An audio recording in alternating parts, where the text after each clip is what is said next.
Most people wouldn't know this unless they're really deep in the world of brass music, but there's a trumpet manufacturer, Steve, out of Portland. The guy's named David Monette, and he makes extraordinarily high-end trumpets by hand. Each one's a custom commission, and it's kind of fine-tuned for the player doing the commissioning. It's basically the trumpet equivalent of a Stradivarius. And they look different. When you see one, you know it actually just immediately from the way it looked. Neil, you had been on a wait list for a long time, right? And you finally got one?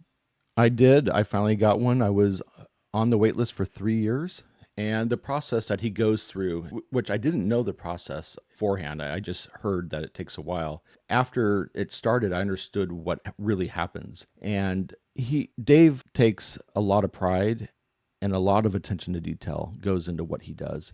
So he starts with finding the right mouthpiece. You get fitted for a mouthpiece. And if you don't know what a mouthpiece is, that's the part that touches your lips that you play, you buzz into, then the trumpet amplifies that sound. So he fits you for the mouthpiece. And then and that took about a year. We went back and forth. I have a box over here, 20 Monette mouthpieces, all prototypes. And once we settled, then he builds the trumpet to the mouthpiece. Think about it. It took a year to find the right mouthpiece, and then it takes him about a year to build a trumpet.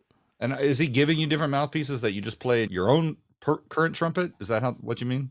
Yeah, so he made all of the prototype mouthpieces were made for a conventional trumpet. So I would play it on my Bach trumpet. And so once we settled, then he started the manufacturing process on the actual trumpet. And my trumpet is unique from Monette, or it's not unique to Monette, but unique in the trumpet world, is my mouthpiece is built into the horn, which is one of the reasons why he waits a year to make sure you're really comfortable. Oh, it's not threaded, can't come off. Mine is threaded, it can come off, but it's something you don't change because everything is tuned to that mouthpiece. There's a lot of secret sauce into what he does, some of it not so secret, but every component of the trumpet is tuned to a resonant frequency of A440. The mass of the mouthpiece and the mass of the trumpet have to be in balance together so it resonates at the proper harmonic, according to Dave.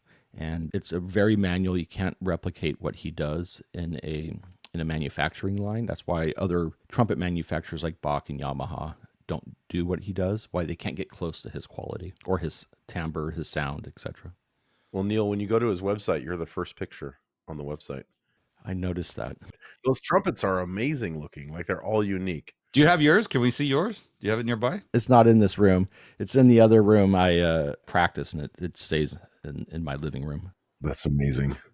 Yeah, they're very cool looking. Well, okay, once they get the mouthpiece, then what happens? Then he begins construction on the rest of the horn. Now, during the time where you're trying to figure out which is the right mouthpiece, I'm making trips up to Portland. I think I made 3 or 4 trips up to Portland to play test other trumpets. And what he would do is, because he doesn't keep a lot of trumpets in the shop because they're all bespoke for somebody, so when he makes a trumpet, it usually gets sent out. So he doesn't have an inventory that he can just go play. Anytime he made a trumpet for somebody who was in line ahead of me that he thought might be a good fit, he'd fly me, and then I would play the trumpet that was intended for somebody else to see how I felt about it.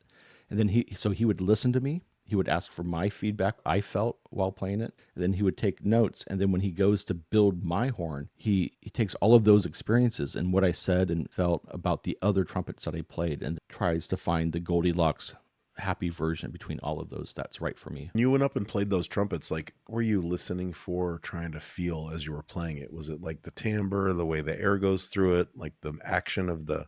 It's all of it. Yeah. For me, being a lead trumpet player, so I play high notes, is to make sure that high notes are accessible, that it's not making it harder than my existing trumpet, my old trumpet, that hopefully it's easier, that plays in tune, that the timbre is there, that it's not too dark because I need it to crew a band, but also not too bright where it just sounds like you're tearing metal. And it's a very unique sound. Everybody sounds different. And, even if I were to give my trumpet to Wayne, would sound like Wayne on my trumpet still, just like how I would sound like myself probably on Wayne's trumpet.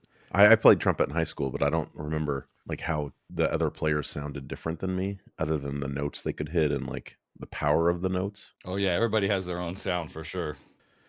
Yeah, and a little secret about my mouthpiece that I play on my Monette trumpet, it started out as a copy of Wayne's mouthpiece because I didn't like any of Dave's off-the-shelf mouthpieces that he makes as a standard production size. I gave him my mouthpiece. I was playing on Wayne Bergeron's mouthpiece before the Monette, and I said, can you just copy this? So he did, and he made a few tweaks to add the Monette spin to it. And I took one of them and sent it to Wayne as well. I'm like, hey, Wayne, Dave, here's a Monette version of your signature mouthpiece.